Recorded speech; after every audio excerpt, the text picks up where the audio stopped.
Hello, everyone, and welcome to K&M Geekly, a behind-the-scenes peek at two geek pals chatting about some of the things that got them through the week. And my name is Mike Indeglio, and I'm joined this week by my, dare I say it, co-host? I think so. Keith I think so. Varney. Although if you've been a fan of the K&M Empire, normally I'm the host, but today and on K&M Geekly, it's my buddy Mike. Mike is in charge of this ship, so if it doesn't work, it's all on him. For those of you joining us for the very first time, you should know that Keith and I, you might have heard of us from our just illustrious million subscriber channel on YouTube, where we talk about, well, we used to talk about David E. Kelly's The Practice, now we talk about Keith's Star Trek toys and a second-by-second, screenshot-heavy exploration of every episode of Deep Space Nine. So if you are interested in either of those things, which is probably how you found your way here, check those out on the channel. But everything we do on YouTube, Keith, and on the podcast feeds is brought to you for free because of the support of some of the greatest human beings who have ever lived. Truth told, that's a fact. Indeed, I verifiably true. Our patrons: Brian Kaufman, Casey Clark, Cloud Lover 69, Jason Moe, Jorge Navoa, and the mysterious gaming account, Alan Zimmerman, CRM Productions, Charles Babbage, and Grim Toys. You can join this illustrious group of human beings at patreon.com/KNM. I cannot talk. I'm so nervous. Why are you nervous? Because you usually do this. You get lots of free stuff, but most importantly, you are a producer on the show and get to see our AMAs and tell us basically what to talk about, because that's how this is going to work. Yeah, for sure. There's lots of fun stuff up there, including we do bonus episodes. We review episodes of Next Generation. We do the animated series, and for our finest subscribers, for the top tier patrons, you can watch Mike watch Deep Space Nine live for the very first time.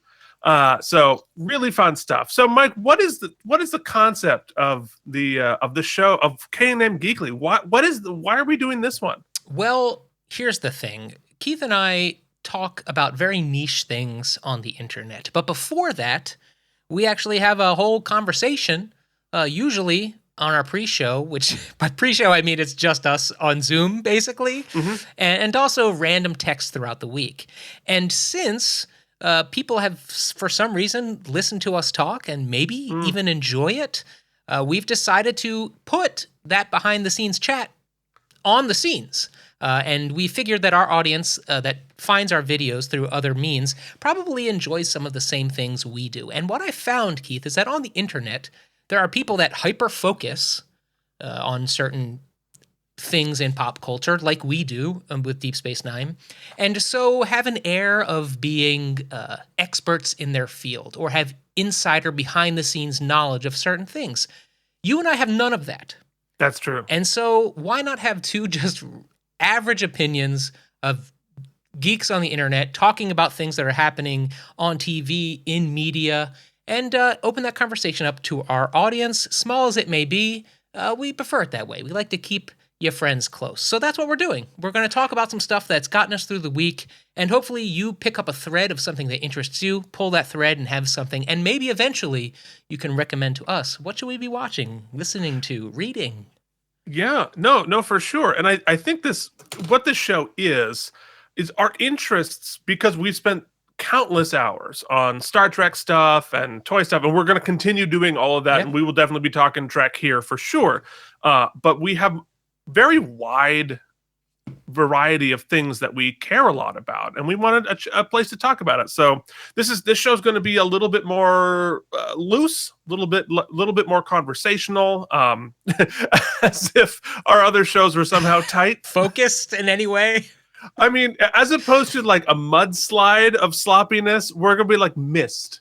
It's going to be like raining sloppiness here. In our first podcast, we were doing a deep dive on David E. Kelly's The Practice, which is a show you may have forgotten. It preceded Boston Legal. Go check it out on our YouTube or on podcast feeds. You can check it out. It was called Out of Practice Podcast. Nonetheless, the first 45 minutes of that show, which was a very hyper-focused show, was just us shooting the crap about stuff that wasn't really part of that at all. So this is basically that's cut out and put on the internet. So, Mike, why don't you tell us what we're talking about today? Yes, Keith. Oh, I should have done it at the top. We talked about this and I blew it. This week, we had a huge list of things, but we've narrowed it down to the new Quantum Leap, which is on NBC. I want to talk about that, Keith. You are going to get to what everyone's been watching, House of the Dragon. I watched the first 10 minutes and bounced, so I want to hear your opinion on that. Ooh, interesting. Guys, it's spooky season, so Keith and I are going to chat about Halloween Ends, the upcoming genre film in the everlasting franchise, and also the new reboot of Interview with the Vampire. Then, Keith, I want to talk to you quickly about video game adaptations in media. Keith, that's what we've got on the docket this week. Can we put it in an hour? Absolutely not, but we're going to try. You know, I love how Mike has been moving the goalposts on the running time of this show. When he first pitched this idea to me, this is all his idea, is like, Keith, like 20, 25 minutes, half hour tops, in, out. And we're 8 minutes into the pilot, our dress rehearsal, and we're already in an hour? Don't let him fool you, folks. He's acting all nonchalant, but when I was like, hey, Keith, what do you think about this show? Within days, I had an intro cinematographic. I had a theme song. The guy... well, if I'm going to do something, I'm going to do it. Yeah, if you're going to do it, you're going to overdo it, which is what we're going to do, simply in length. No. Anyway, we're going to talk tech. We're going to review stuff. We got a whole bunch of ideas. This is basically a show for you guys to hang out with us because we need more friends if you really want to get down to it. 100%. So should what are we talking about first, Mike? Yeah, what are we talking about? All right. So every week we want to talk about one or two things that we've been watching or reading or consuming media-wise during the week. And this week, Keith, I wanted to start because it's kind of a wink and a nod to people who have been listening to us from the beginning. And surprise to those who have been listening for the last 15 minutes, that actually exists. There are people who come here weekly for this. Mm-hmm. And what I've always teased since the original show we did was Keith picking a TV show I had never watched. We explored it. And so for years, I had said, Keith, the show I want to explore with you is Quantum Leap. But then we saw how many other podcasts there are about it, and we were like, we don't need to reinvent the wheel. But what we do need to reinvent is two white guys talking about nerdy stuff on the internet. That's never happened before. That never happened before. With glasses and beards? Yeah. What? No. So, we are the first.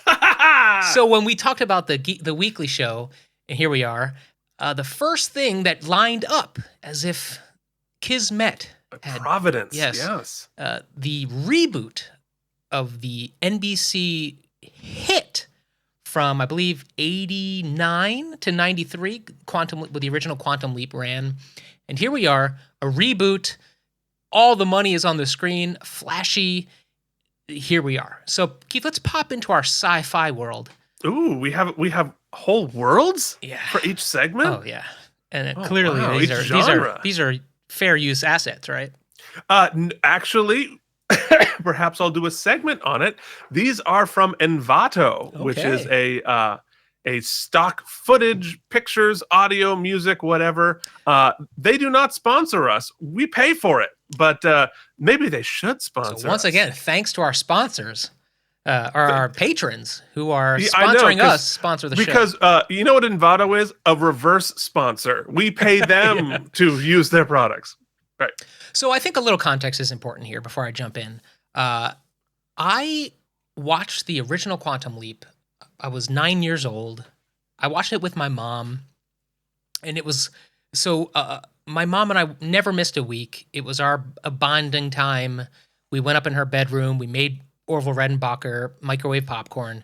And we sat and we would watch The Commish and we would watch Quantum Leap. Those were our shows.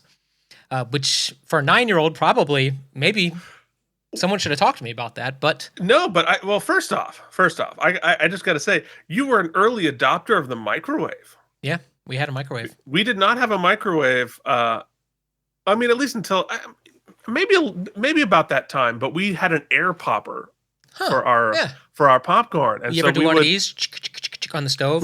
No, we never did that. We did air popper, and we would fill like the paper shopping bags you get at the grocery store, which now are back, right? But they were Yeah. gone for a while. But those big ones, we'd fill it all the way to the top. That's how we'd eat our popcorn at the time. Yeah, It's really so good. this was when my battle with cholesterol began, also at 9 years old. Yeah, me Because we too. got that butter popcorn, you know it. But Mm. so I fully admit up front that my interest in this show is and my ability to be objective about the new show is hampered by my feelings. Now, that's not to say I am generally against reboots. The Fuller House reboot that kind of started this whole renaissance of rebooting old properties, old IP. I loved it. I thought it captured the feeling of the original. I thought it was perfect for its audience. And I think a lot of these shows rebooting are benefiting from streaming television and sort of the new way we consume media. However, this is not exactly that. This is using the IP of a show that ran and sort of soft relaunching it, but it's also a continuation and expanding of the lore that was previously existed in the other show. Oh, interesting. So it's Well, more a but continuation years later than anything else. And in addition, it's on network television. So this is not like a release it all at once, binge it. This is the same sort of delivery method as before. well, I think this is probably a question for when you do a full segment on the original Quantum Leap. But Mhm. like in 30 seconds, what was it that drew you into Quantum Leap when you were a kid? So I'll tell you, I've always sort of, and I've talked about this before. I will talk about it again. When it comes to sci-fi, one of the concepts that really blows my mind is that of time travel. So you'll find I'm drawn to time travel stories. I enjoy when they explore the machinations of time travel. That's why Interstellar was. I liked that there was a take on why and how we are achieving it. Quantum Leap. What was cool about it was that it was dressed in a time travel story, and there is some exploration about the team of scientists that Sam Beckett, who's the main lead scientist, is on with the Al character, his sidekick, who is a hologram played by Dean Stockwell, like career-defining performance. We have bips and bops. We sort of dink in and dink out and hear about the meta story about that team who's delivering science. But the real long and short of it is they were working on a time travel project. The lead scientist, this guy Sam, played by Scott Bakula, accidentally leaps into time before they were ready, and because they didn't really know how to get him back, he's just jumping around all the time. He's beeping and bopping He's all over beeping and history. bopping everywhere.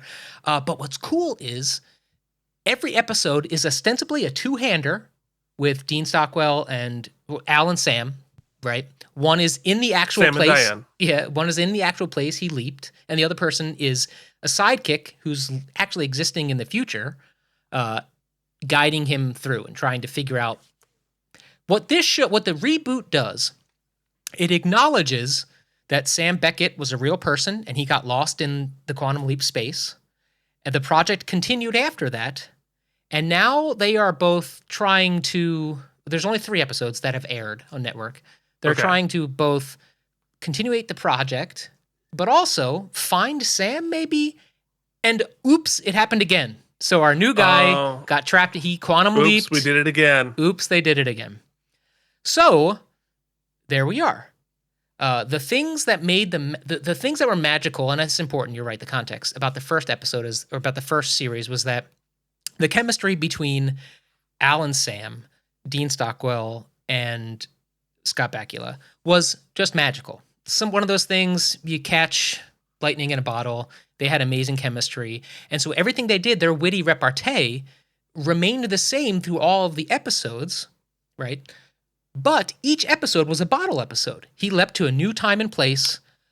They would dress the set into whatever time period it was. Oftentimes, it was shot differently, depending on what era it was shot in. Oh, that's cool. And they would have to both solve the weekly mystery, which would allow him to solve whatever problem the people in that time period were having, and then he would leap into the next thing. He would leap onto the next time and place, and hopefully one day he would leap home. That was the whole conceit of the show. So every week was something new. It was a new idea to explore. They were not, most of the time, not sci-fi premises. They were just sort of weekly drama type things, a relationship story, a murder mystery. You got to stop the bad guy from doing the thing, and we know he's going to do the thing, but everything you do changes the set pieces and blah, blah, blah. And so you got it was always fresh, and it was always unique about how they were going to have, what kind of character was Sam going to jump into? Was he going to jump into a woman? Was he going to jump into a person with special needs? Now, granted, it doesn't all hold up going back. That's a conversation for a different time, because we treat certain topics with a little more care these days. Anyway, the new show, Keith, Mike was so excited. They spent all this money on promos. They, I forgot to roll this. Did you have a clip? Yeah. Yeah, I didn't put any of the audio because I was afraid. So on the bottom right, you're just getting the opening scroll of the original, and then here's interesting. NBC's trailer cool. of the new. So yeah, I can see the budget's a little different, or the special effects a little different. Now, first things first, the positive. The show looks awesome. It doesn't. None of the special effects look hokey. There's a space effect that's really cool. All the sci-fi stuff, the sci-fi design, really, really cool. All looks really great. I got to say, their performances are absolutely great acting. Raymond Lee is Dr. Bensong. He's the new sort of Sam surrogate. He's leaping. And his Al character, which is his partner, is Caitlin Bassett, who's also episode. There's also a great supporting cast who you actually see a lot more of. So the big difference in the show is all of the back at base, back in the future sign that was sort of behind the scenes off screen in the other show. There's a whole other meta drama about that team here. So instead of always being in the time with Sam, which is how the first show handled it, now we bounce back and forth. We're in the show with Sam, and then we go back to the lab while we're trying to figure stuff out, which it's not even 50-50. I would say it's 60-40 in the future, back at the lab. Really? Yeah. Which is where I start to have some issues. Okay. So I wanted to get all the good out of the front. I think the show is great. I think the show looks great, and I think the performances are strong uniformly. Here's the problem in a nutshell. It's trying to do so many things. Too many things. It's trying to do 3 shows at the same time. It's trying to recreate the magic of the two-hander of the first show. Right. But on top of that, it introduces, see, Sam and Al were buddies, right? And so they had it was like you and I kind of have a witty repartee back and forth. We talk a lot. They introduce a romance here. I know it's not a spoiler to say. Ben and Caitlin are engaged in real time. But now he leapt and he has amnesia, and so they can put a will they, won't they. But it's not will they, won't they, because she's really upset that he has leapt without telling her, and he has amnesia now. So she's like, every episode so far, we get the scene where she's just like so distraught. But it's like the romance isn't particularly interesting because they love each other. Right. And it's not like Sam would hook up with, he'd have different relationships in the other show, and that doesn't seem like it's going to be happening. So the romance isn't particularly interesting. The conflict that introduces isn't particularly interesting. And here's the thing, Keith, and I'm just going to say it. I think it needs to get said. I'm going to put it on the internet. Yeah. Writing for network TV,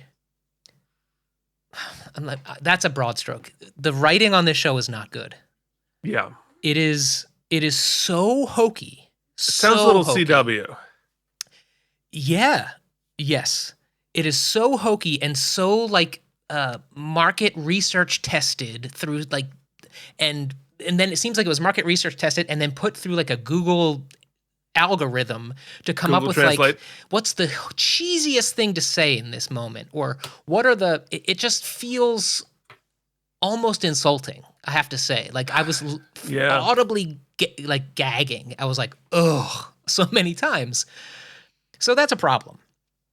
Also, the meta narrative on top like the about the project itself seems kind of interesting, like as fan service, because they are constantly hinting at Al and Sam, and then maybe one of their family members is involved, and they're planning so many little meta nuggets.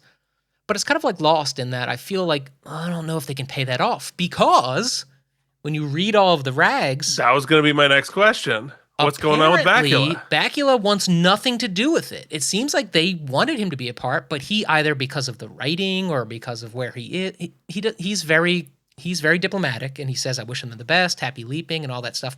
Clearly, because he doesn't Yeah, own the because IP. But in a property like this, if they're not going to find Sam, if they're not going looking for Sam, what are we doing? it really does. I mean, because if I remember correctly, the original one never really got resolved. No, Right? It ended in a giant cliffhanger, didn't it? Worse than that. They didn't know they were going to cancel it, and if they did, it was very last minute. And so they kind of, as it is, and as this story picks up, they basically say he got lost. He got lost in time.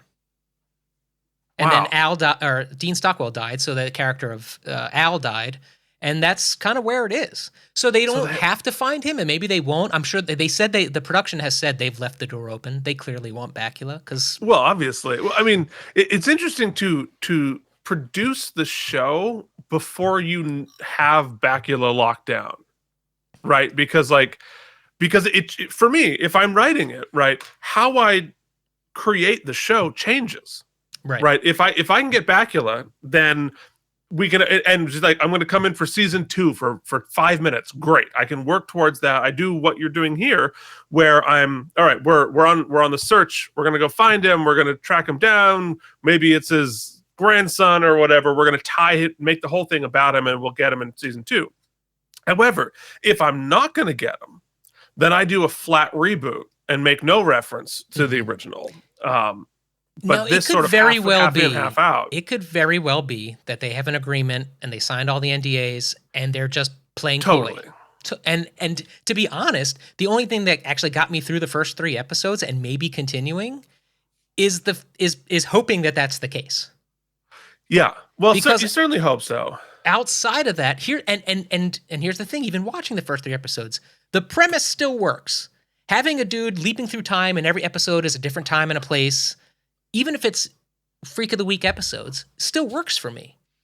And like I said, I think Raymond Lee is up to the task of carrying a show, and he's great in the show. The problem is, even the production design from episode to episode doesn't, like the 80s episode doesn't feel 80s. The 70s episode barely feels 70s. They are just, NBC right now has an aesthetic on all of their primetime dramas. And it's like they signed a design agreement, and we all just stick with it. Because this show looks like every other show on NBC. I mean, at least from the clips here, it looks like it's shot on like video or something. So it doesn't, and we should say this, I believe your wife was filming for NBC this week. So we love NBC. Love NBC. Please, NBC. We're a big fan of NBC. I'm just saying, it 3 episodes in, if I'm being diplomatic, it has yet to find any sort of unique tone or atmosphere. Yeah. It just feels very, and I feel bad for the cast because they are doing yeoman's work.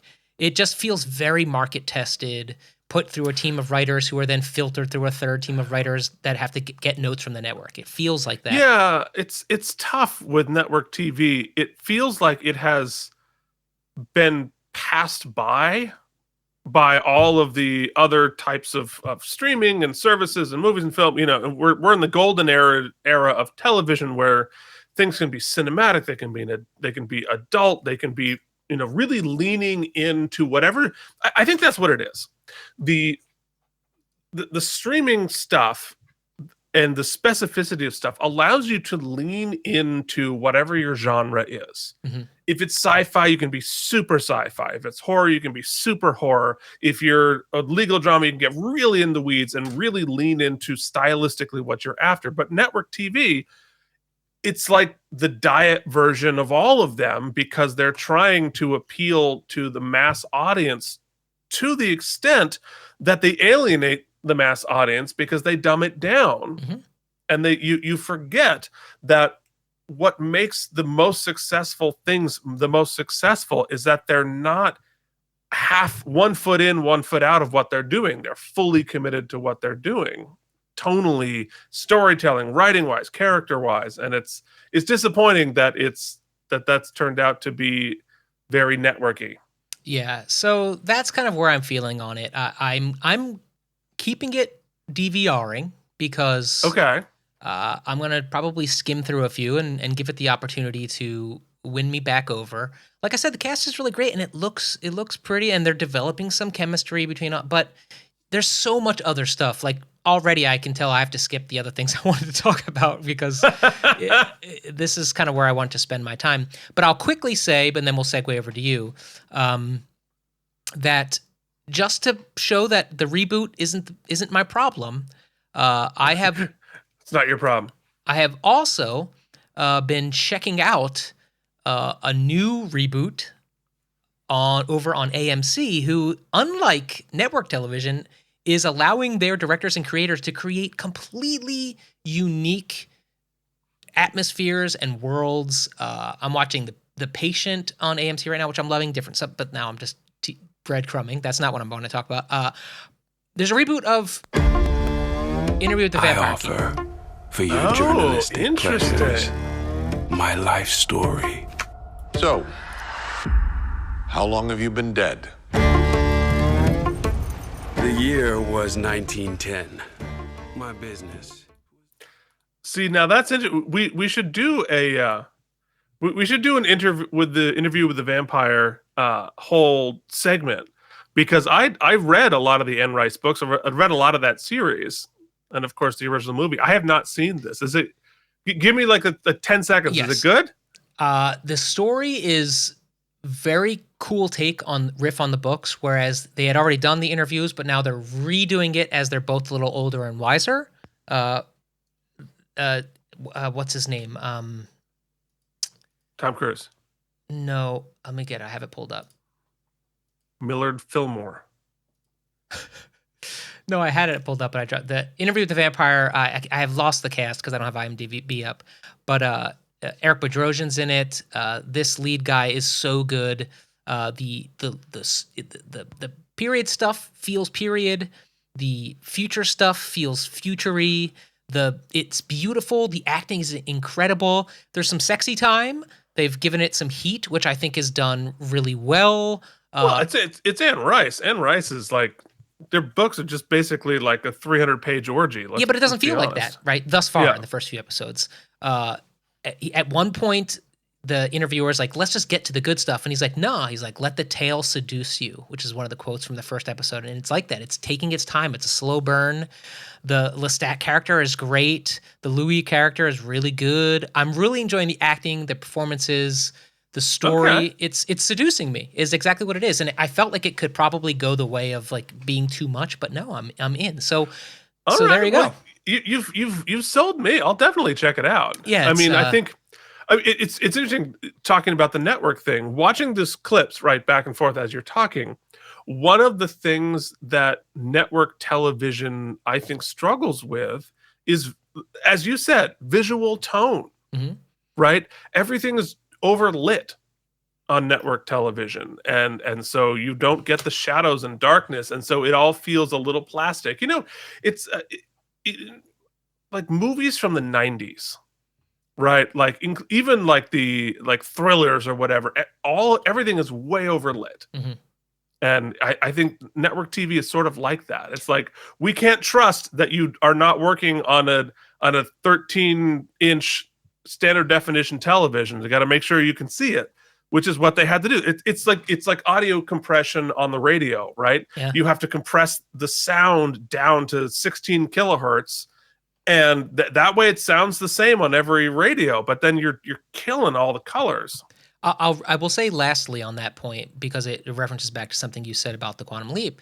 This show also feels very, very digitally shot for television and for streaming platforms. Yeah. It does not feel cinematic visually in any sort of way. Like, it's definitely not 24 frames per second. It's definitely 30. It's like planned out and shot that way, which can be fine. You It know? depends on the genre. Yeah, I think we're going to talk about it now. Some of the huge, epic, multi-gajillion dollar shows you're seeing on the Bezos and on the Netflix and on the HBOs, none of them, they stand toe-to-toe with some of their cinematic counterparts, but they're embracing the digital medium, and I think a lot of it looks wonderful.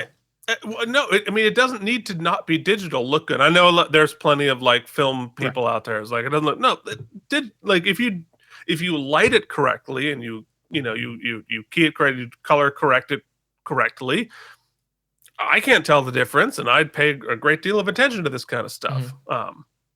All right. Anyway, so that's a good segue to what I'm consuming this week. And I want to talk a little bit about House of the Dragon, but I don't want to talk about the whole thing because it's a little bit much to sort of get into altogether. So I actually want to talk about one small element of this. Now, this is a spoiler, sort of, for those of you who have not seen House of the Dragon. So if you don't want to know anything about House of the Dragon, this is not a plot spoiler. It's a casting spoiler that I want to talk about. So if you haven't seen it, skip ahead. We have chapters below. So by all means, this is why we have chapters. But I want to talk about House of the Dragon's bait and switch. Ooh, okay. And I'm a little bit miffed about it. And that is, we are told in the pre-production, as this is coming up, and through the first 5 episodes, that the lead of this series is this woman here, Millie Alcock, playing Rhaenyra Targaryen, right?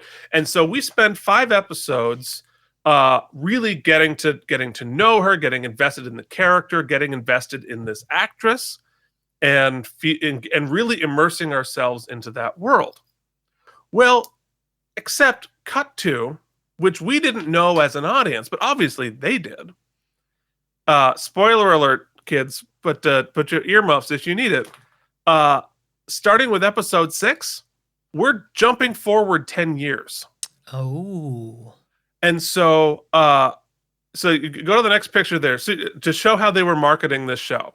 She is the face of the show, that she is the poster. Well, cut to episode 6. Go to the next poster.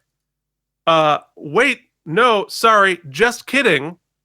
Emma Darcy plays Rhaenyra. Because we have leapt forward 10 years and we are never going to see that person we've just invested 5 episodes, like 5 hours with, become attached to. I really liked her performance. I mean, obviously she's very shiny and it was hard for me not to enjoy that. But let me be very clear. Emma Darcy is a terrific actress. I like her on the show. I like the portrayal. I think she's going to be fantastic moving forward. I have no complaints whatsoever about Emma Darcy. However, I don't understand why you, from a just a show running standpoint, and this was also true of her sort of partner in crime who grew up together, played by Emily Carey, Alison Hightower, then now replaced as Olivia Cook. And again, they're all great. Right. Mm-hmm. This is not a criticism of the actors doing it and it's also not a criticism of taking a 10-year leap. Right. I don't have a problem with taking a 10-year leap either. I get it. But you get us to buy into these characters and then they disappear. And there's no transition. There's no understanding of what's going to happen. No setup for it. And so I feel a little bit like, oh, so I'm sort of starting over again. But here's the kicker. It's only these 2 female leads who got replaced. Everybody else on the show are still the same. Every male character is the same actor. And not just the old folks, right? The young, like the hot young male guy, he's just like, oh, put a little gray in his hair and he's fine. And so I don't understand why, if you're going to replace all the young characters, because they're supposed to be, in the first 5 seasons, she's like between 16 and like 20, right? And obviously now she's like in her 30s. Great, fine. But I don't understand how, from a casting standpoint, right? Okay, so if you know you're going to do this leap, cast somebody in between and age them up, age them down, right? You know, that's fine.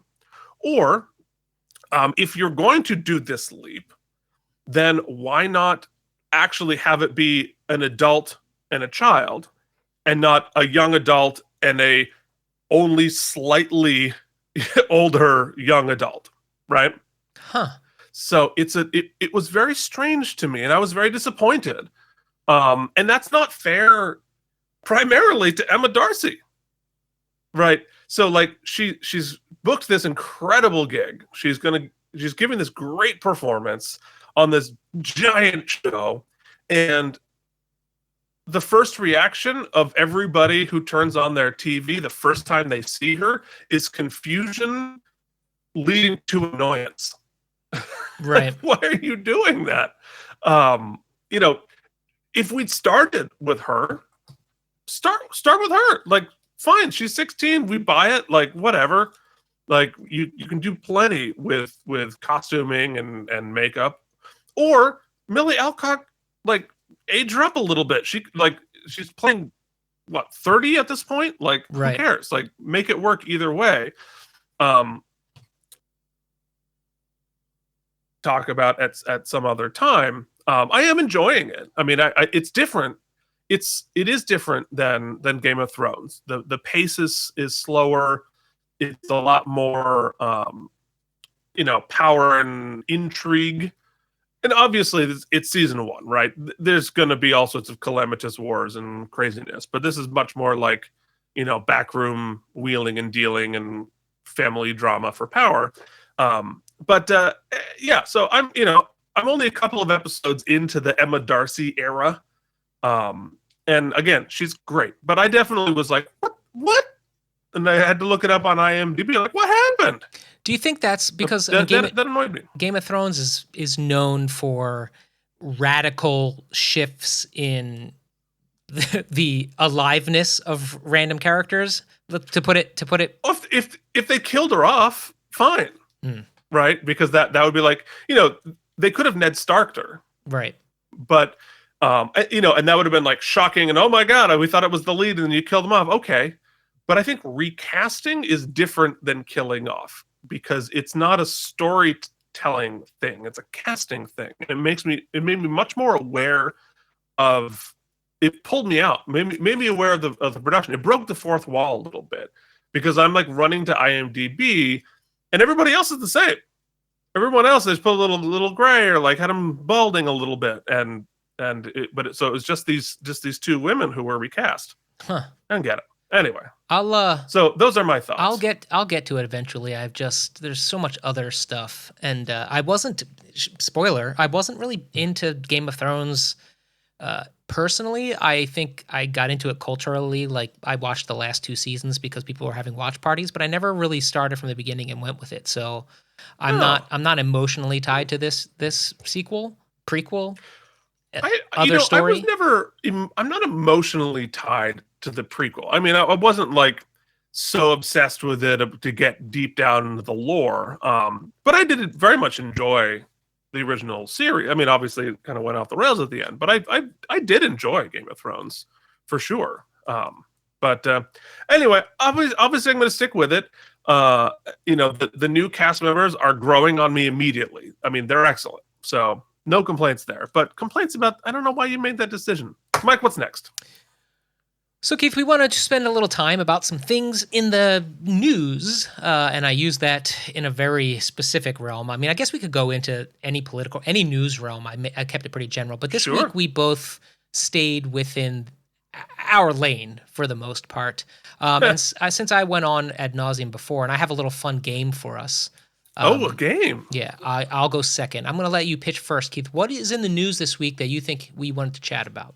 Okay. Well, I will be quick because we're already running long. Surprise. Yeah, I mean, we got to go with it. We got to give it the due time that is necessary. But okay. Next week's Geek Weekly, whatever the heck we're going to call this, one topic.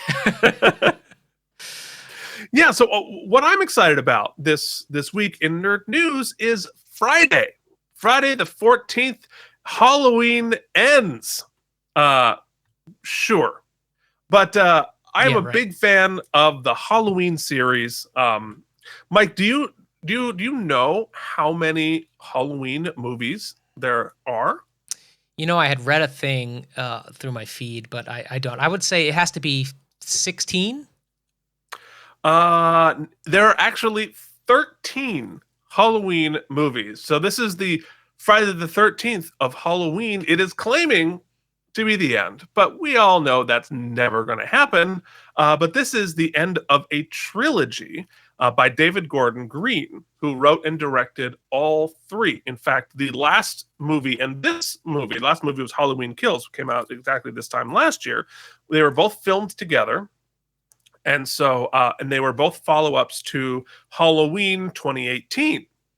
Now, of course, the naming of all of these series are just bonkers because there are three movies of the 13 are just named Halloween. Okay. One of them has nothing to do with Michael Myers.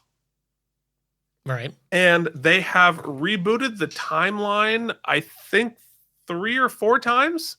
Right, but Halloween Kills was like earlier in the timeline, right? Like we've sort of no, it's much further. So, all right, no, but we'll do a whole segment on Halloween because I love Halloween. And it has been a yearly tradition, or at least every year, Jillian and I will watch all of the Halloween movies or the Jason movies.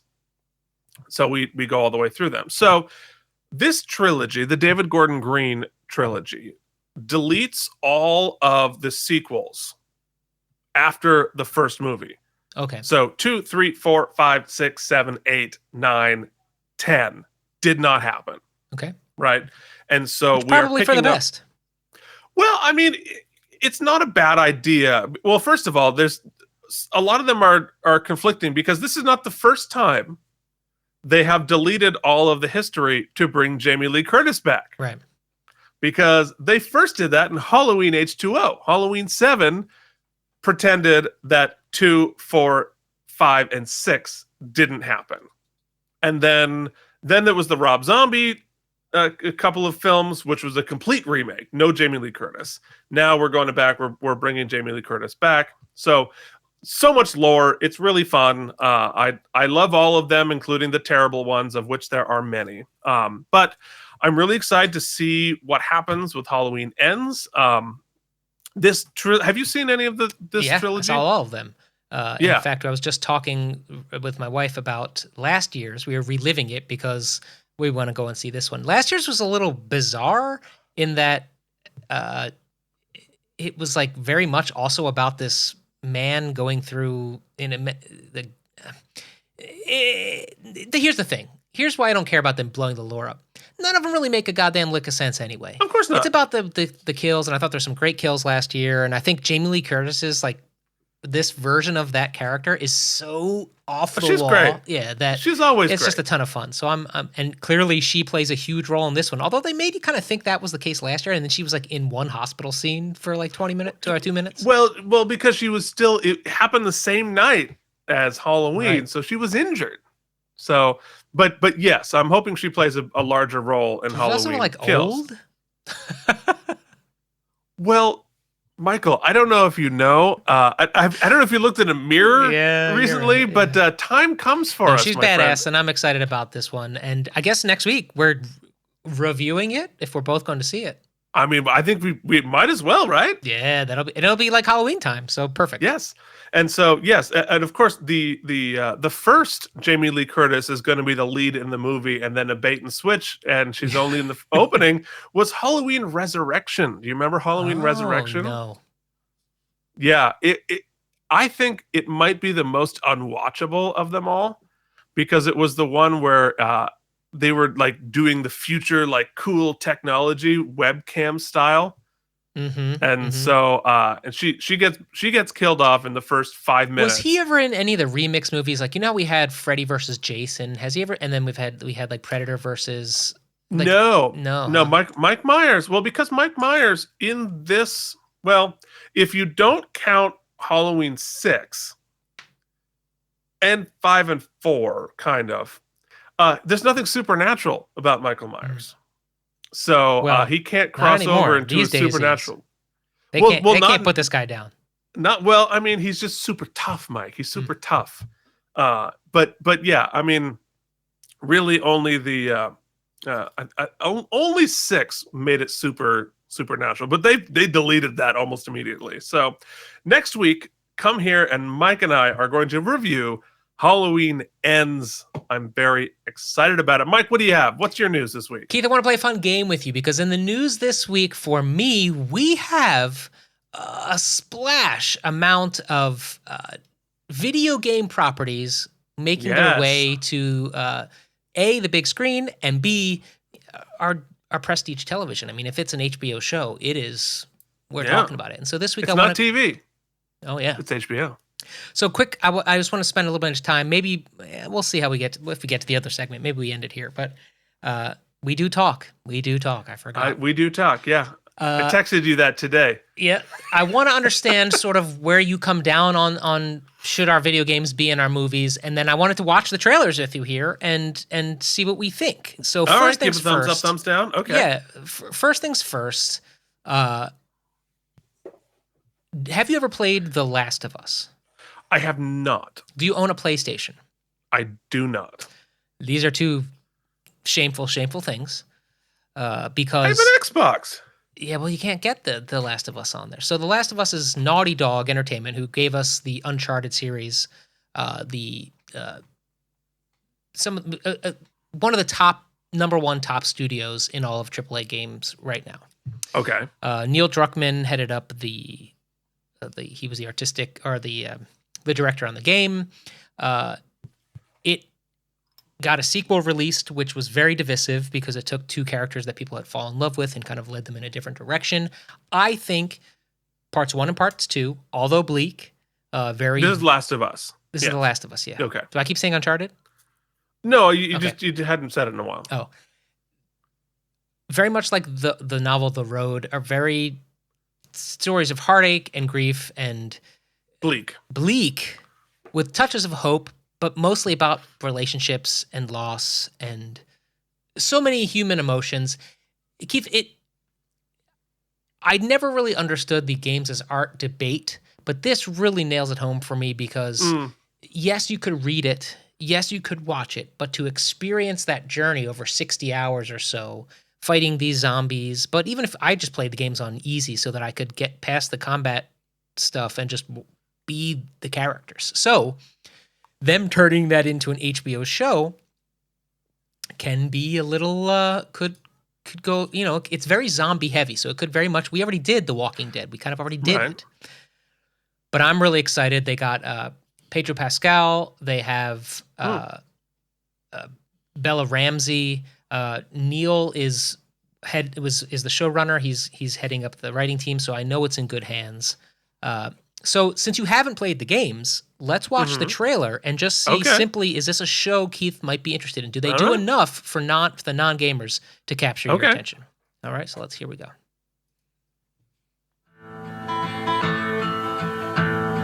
The roses have faded, there's frost at my door. The birds in the morning don't sing anymore.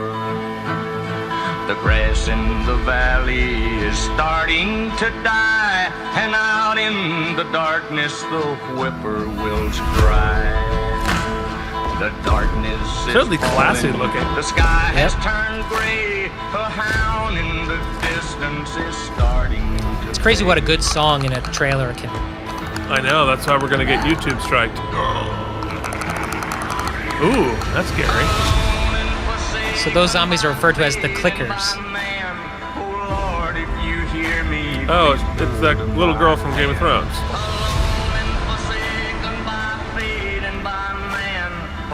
This is your chance. Our best shot. You keep her alive. And you set everything right.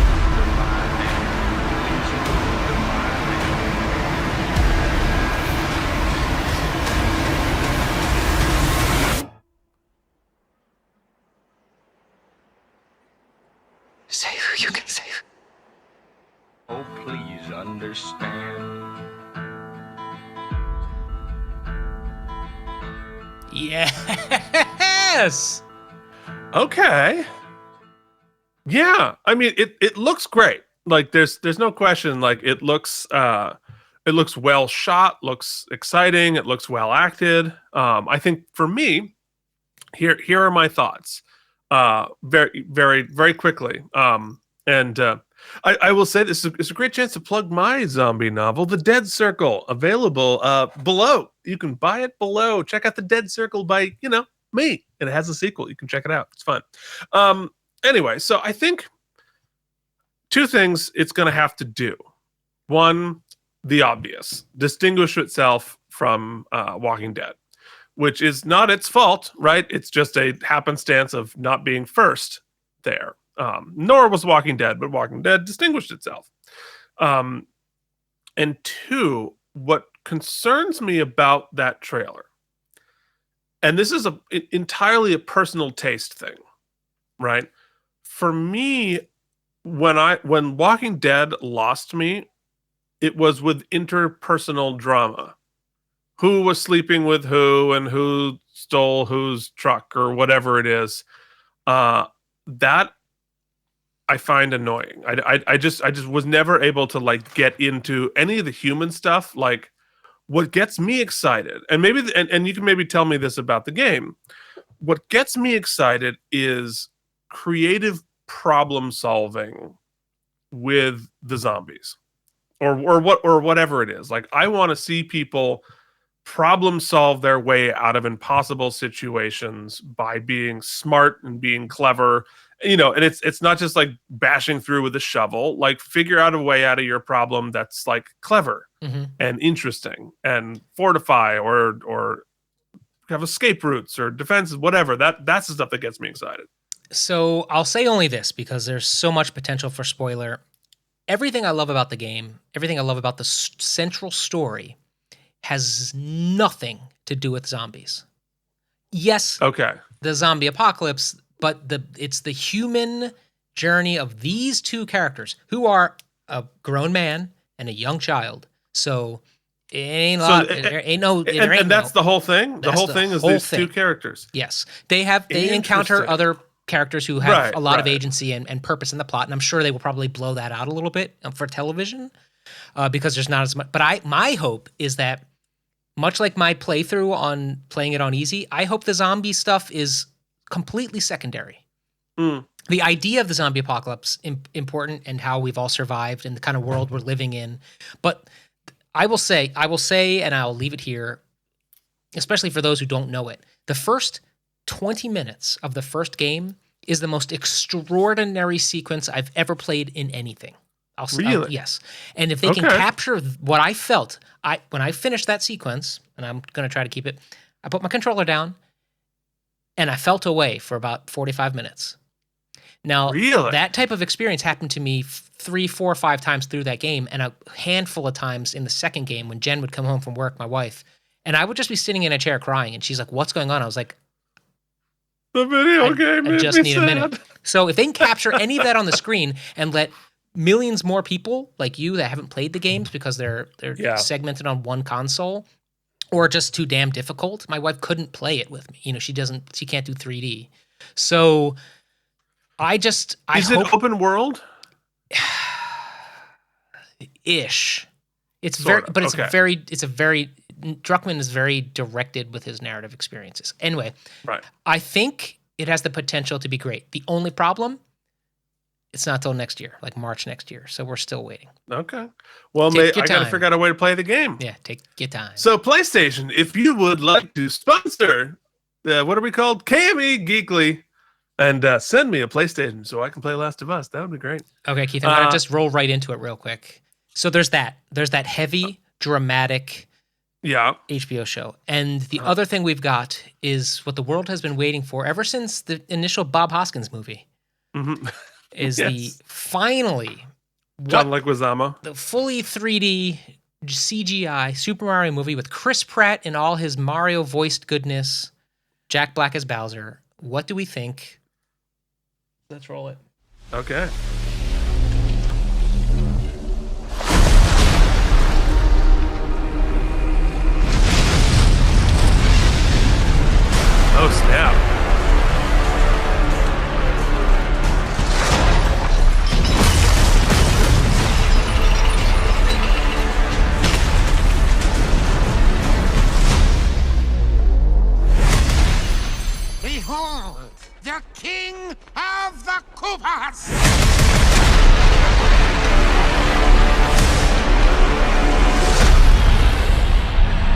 Epic.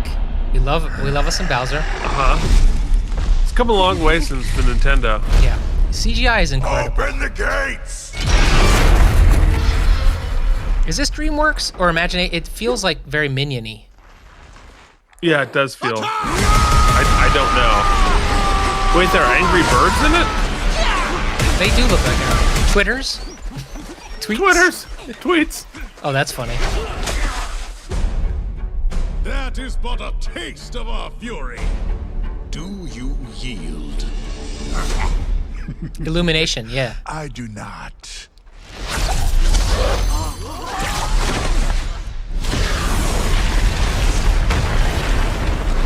Oh, snap. They're going heavy with the plot summary here. It. Now who's gonna stop me?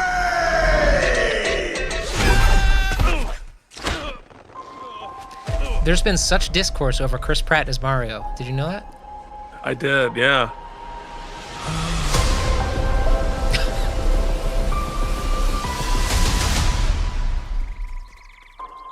What is this place? So did he come from the, Touch that mushroom, you'll die! Oh, I'm sorry. That one's perfectly fine. Come on, Mario! Mushroom Kingdom, here we come!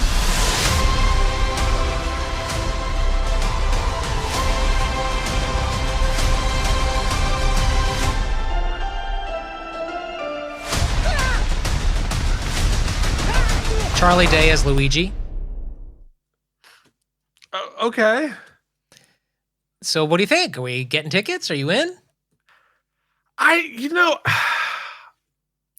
think for me, my touchstone with Mario sort of ended on the original Nintendo and the original Game Boy. So I don't have quite the touchstone with it that I think a lot of other people do who played it when it was 3D, because it was 2D for me, and it was just like a lot of these characters I'm not familiar with. A lot of these I don't feel super connected to the Mario world. Interesting. Well, I do. I've loved every Mario. Well, you're wearing a played hat. Every Mario. Here's the thing: the kids still love the Mario. Mario Party, Mario Kart, still awesome, still a thing. Mario Kart's fun, yeah. Yeah, for sure. Mario Galaxy, one of my faves. Mario, what was the last one? There's just always a Mario. First thing that jumped out at me is Nintendo's always lagging in their hardware. They haven't really the Switch is already kind of starting to fall. And that's not what it's about. And Mario still looks great on the Switch, but seeing how it could look, like how if they really blew it out or like stopped making hardware and just like gave their IPs to like the big, how awesome it could be. That said, I mean, sure. The Sonic movie was fun. Like I watched that after a night of smoking marijuana. Wow. Yeah. I just want to go through Mike's thought process. I was like, Biden says it's okay. Everybody's good now. It's as good as Strange. Yeah, you're gonna love it. Yeah. And so this it seemed kind of funny. It's captured like that kind of irreverent humor. Mario, it looks great. I mean, yeah. I guess my thing is like, what's the big deal about Chris Pratt and the voice? Well, who cares? I guess he's just a problematic individual. Is that what it is? I think people are dicey about Pratt, but it's because he's not Italian. Well, yeah. I mean, another guy taking a job from me should have been me, Keith. It should have. That's true. Yeah, you are the resident Italian here, so I'm only Italian in law. So I wonder if people will take their kids to the movie theater to see that, or if they'll just like, where will it stream? Do you think it'll go? It's got to have a theatrical release. It must. It's going to make a gajillion dollars. Well, and I know that. Well, it's similar to Halloween Ends, which is being theater and Peacock released simultaneously. So now, and I know, and this is another discussion, but like, you're a theater guy. I'm a what's right behind me guy. So, because like you go to the theater, I have a decent television with decent sound, and like that's all I need. I don't want to go talk to people. I will say, the past couple of times I've gone, I have to go to like an IMAX with the loudest system possible because I cannot hear people. I do not want to hear people. Yeah, it drives me nuts too. So I don't know that I'll see Mario on the big screen. I don't know that it demands the IMAX experience, but let me tell you, I'll give the trailer. It did what it had to do. The Last of Us trailer, it makes me want it so bad. Makes me want it so bad. No, that's exciting. Wow, we here we are, half hour, right? Yep. Well, we wanted to talk about the retro stuff. Should we just save it till next week? Why don't we could just save it? I think we should. Yeah. I think here's the thing about us, right? If we say we're gonna do something weekly, we're gonna do it weekly. Yeah, that is one forever. Thing. Yeah. I think we did 168 episodes of The Practice, and I think we missed one consecutive week in like 3 years. Yeah, so join us next week. We'll talk about some other stuff, but also we will we'll have our first retro segment. Maybe we'll start there next week so that we can make sure we get it. I like that. Yeah. Well, I was about to hop into hosting, but you're the host, buddy. Wrap us up. Yeah. Well, once again, we'd like to thank our patrons, and we would invite you to join that crew. Patrons get to talk to us on the patron feed and tell us, what do you want to hear us talk about? What has been getting you through the week? What are some shows or movies or books or games or things you've been playing or watching or consuming that you think maybe we want to check out? You can get a hold of us on our Patreon at patreon.com/K&M. And we'll have an email address, I guess, at some point. Another one? Yeah, I know. Man, leave a comment below on the YouTube. Let us know what you're checking out. Or, tell you what, if you happen to be on the Twitter, give us a tweet. Yes. You can... Oh, wow. Hashtag K&M Geekly. Just let us know what you've been watching. I don't know if this is going to be a thing, but I'm going to check it and see. I haven't logged into my Twitter in 3 years. Yeah, you're too busy on the... He's too bad talk ticking. He's too busy talk ticking. Yeah, we're going to have to talk about what the TikTok is. I have to explain it to Grandpa. Yeah, I haven't even logged in. Don't even know. So yeah, thanks to our patrons once again for sponsoring the show. Thanks to all of you for checking in. We're going to grow. We're going to explore. Have a great week. Keep doing your thing. Keith, it's always nice to talk to you, buddy. Shall we, you got anything you want to say on our close here? Yeah, no. Well, guys, this is our dress rehearsal. So you're seeing it because we posted it. But we're definitely open to suggestions. Give us ideas. Tell us stuff. Give us feedback. We very much appreciate it. And we want to know what you're geeking about. So by all means, do all the things that give us a like, give us a subscribe. Check out our other shows, Deep Space Nine. Keith and Mike watch Deep Space Nine. And look at my Star Trek toys. Lots of fun stuff there. And you can find all of our... we're going to put all of our social media handles on the screen here. But right now, we just have a couple of random credits. Oh, yeah. But yeah, that's it. Mike, take us away. Folks, I don't have a clever close yet. I wrote a little opening thing. Don't have a close yet. So we're just going to do what we do for every other show. You got to have a close. And, I'll say something cheeky eventually. But until then, this has been Mike and Keith for K&M Geekly. Yeah, you know what that is? Stick in the land.